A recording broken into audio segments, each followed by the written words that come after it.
coworker of mine was renting out a row house in Washington, D.C. And he was telling me about this hot little young girl that put an application in.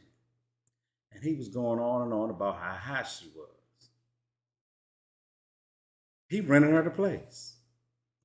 And he was telling me, he said, dog, I love to get it done. And I'm like, dude, are you seriously contemplating mixing business and pleasure? And he kept going on and on about, man, you got to see this girl legs. She is hot. Now, my coworker was in his late 50s or early 60s. This young lady was in her late 20s or early 30s. Not quite sure. So he shot his shot. And surprisingly to him, she went for it.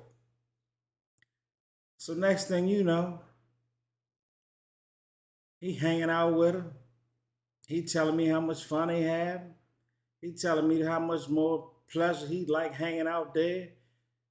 I mean, he living a life of luxury. And this goes on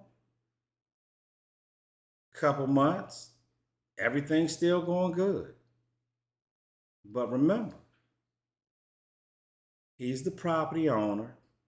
She's his tenant. So she comes up a little bit short on her rent.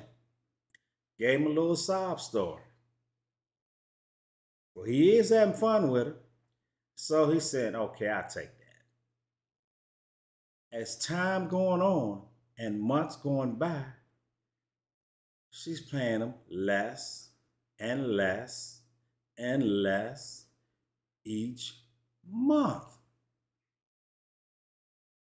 But he can't afford it now. And he looking at this situation where, you know what, I'm gonna have to sit her down. We're gonna have to have a talk. So he goes over her house and he tells her, look, you're gonna have to start paying all your rent. And she looks back into his eyes and says, you have lost your damn mind. If you think I'm gonna be letting you get this box and paying your full rent, and you think your old ass gonna be going home back to your wife and you just got some free booty? So she told him, you got a choice. I can continue to pay you what I want to pay you, and we can keep doing what we're doing, or we can end this and I'll pay the full rent. So he sat there pondering for a while because he knew he liked her, but he couldn't afford to keep paying big chunks of her rent because now this was affecting his home at life, at home. This was affecting his life at home. He could not afford it. So after pondering mentally, he told her, look here, I guess we're going to have to end this because I need my rent. The relationship ended. She started paying the full rent. Now he back home. He getting his money, but him and his wife, they ain't been doing nothing for a while. So now he got his money, but he missing this young cute thing.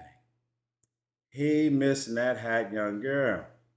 So he starts calling, asking her, hey, you need anything done around the house? And she like, no. So now he calling once a month, twice a month, hinting around that he want to get back over there and get out. But she continually tell him, no, I'm good. As a matter of fact, she telling him, you ain't even got to call no more. If something go wrong in this house, I'ma call you. But he still called. Then he starts popping up at the house. Because remember, this was his row house that he was renting to her. So he popping up over there doing, I guess, random inspections. And she telling him, dude, you don't have to keep coming over here. Ain't nothing wrong with this house. So one day, while she's at work, he pops up over the house. But she comes home and he's in the house acting or looking like he was working on something.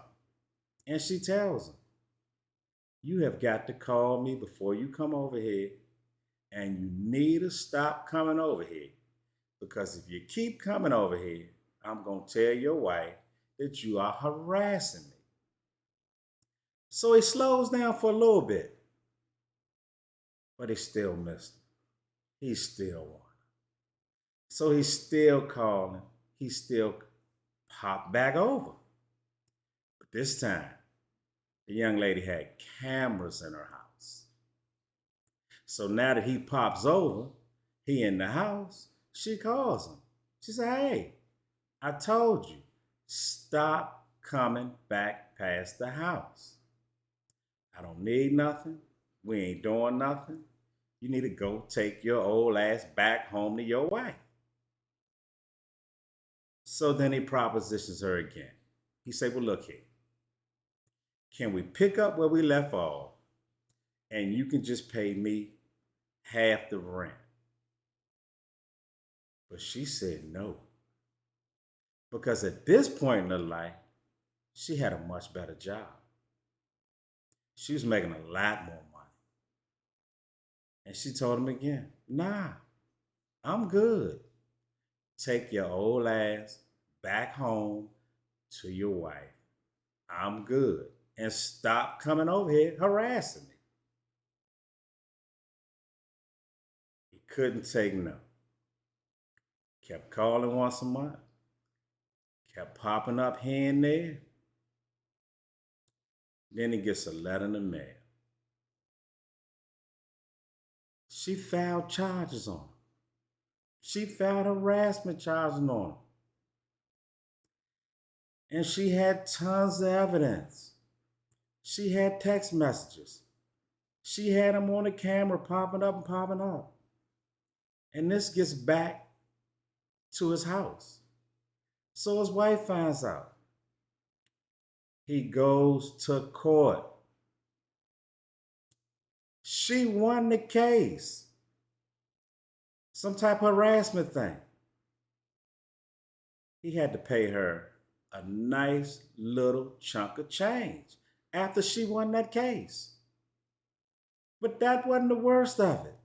Not only did he lose that case, he was already in a shaky marriage. That was all his wife needed. She divorced him and roasted him in court. So that first little chunk of change he lost, wow, maybe he could have got past that. But his wife, the person that 50% of his assets was with, she also roasted him. So he went from having money, living in a big house out in Rockville, to moving into an apartment. I mean, it went all downhill. And I say all this to say that don't mix business with pleasure. Keep your funds separated from your money. Look here, y'all. My name is Daryl Moore. Check out my book, Money Hungry. Peace, love, happiness. I'm out.